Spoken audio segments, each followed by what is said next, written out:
Hello friends, this is a video about working on the reading part of your Wonders packet. Because we have talked about the ice hotels, so we will skip that part and start on this text, Drought. But first of all, please remember to put your name on the page and then we can start. Let's start reading it together. Here, let me zoom in a little bit. A drought is a long period of dry weather. Little or no rainfalls during a drought. Without water, farmers' crops stop growing. The water supply for people gets low too. We have a picture here with the shower head with like little water drop. And here is a banning sign, meaning there should be no water. And here we have a sidebar saying what to do in a drought. First, use only the water you need. Second, make sure there are no leaky faucets. Leaky means the water will leak from the drop if you don't get the faucet tight.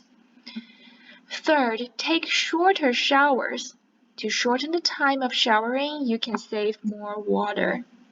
And 4, water outdoor plants and lawns when it is cold. Okay, so we will start answering the questions. How do you know that this is expository text? Remember, when we say expository, if you remember the reading we had read from the tornado, we read from last week, tornado. What does expository text include and what is it?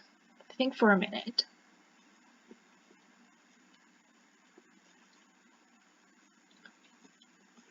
So if you think about the tornado text, remember, it tells us about information, tells us about facts of something. Basically, the main idea is to give you some information about certain things. And expository text, to give you this information, it usually includes, look at a drought text, what does it include? Something to help you know the information. That means we will have pictures. Sorry, let me make it blue. I actually make it orange and make it larger.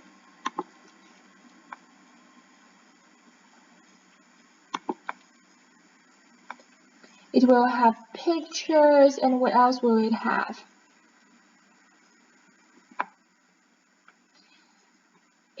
Look at the text on the right side.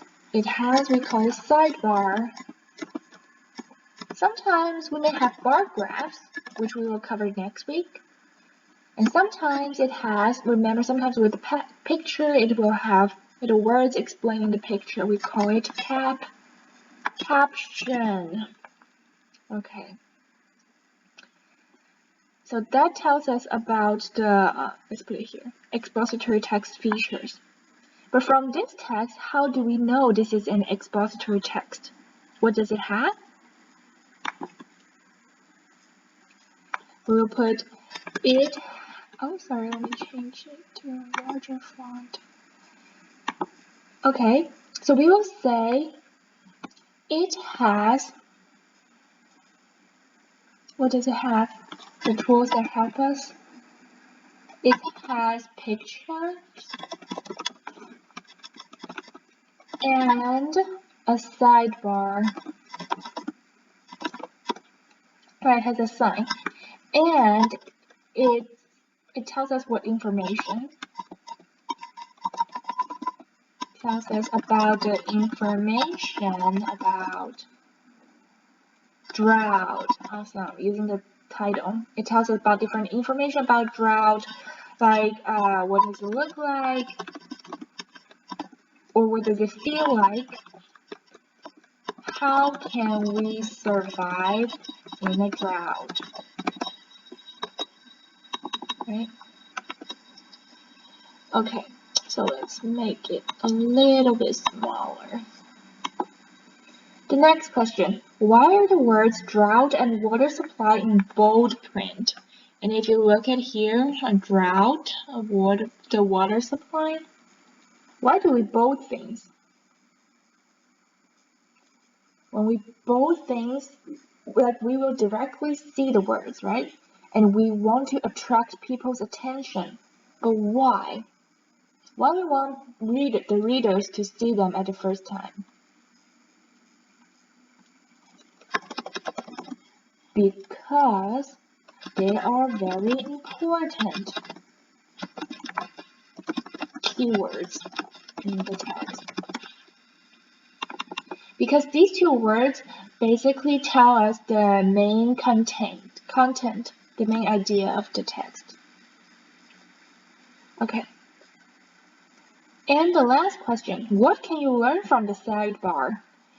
And here it's actually they're asking us about the supporting details. What can we learn from the sidebar, which is the, here, let me circle it out. This one. It actually have 4 parts, right? So you can use your own word to describe what you learned. So again, my point is use your own word.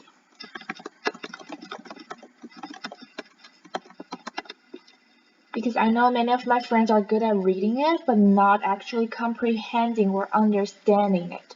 So use your own word. For example, you can say for Miss Rose, if it's the first one, use only the water you need. That means we need to be careful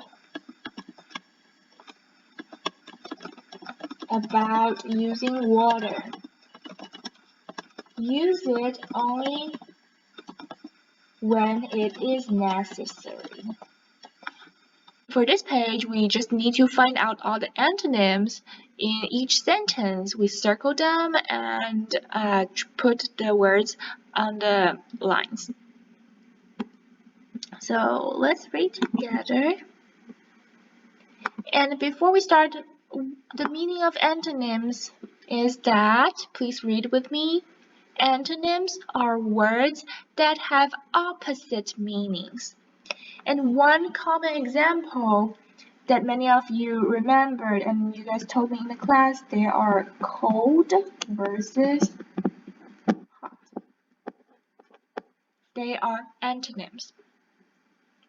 Let's start with the first one. They use snice to keep the blocks from coming apart. This is a mix of snow and ice that holds everything together.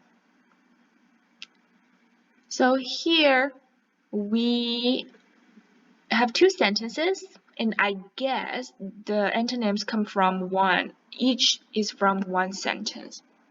The first sentence is about coming apart, and the second part is about holds everything together. That sounds like an opposite meaning. Coming apart and hold everything together. But because we only need to put one word in each blank, so here I will put, should I put coming or apart?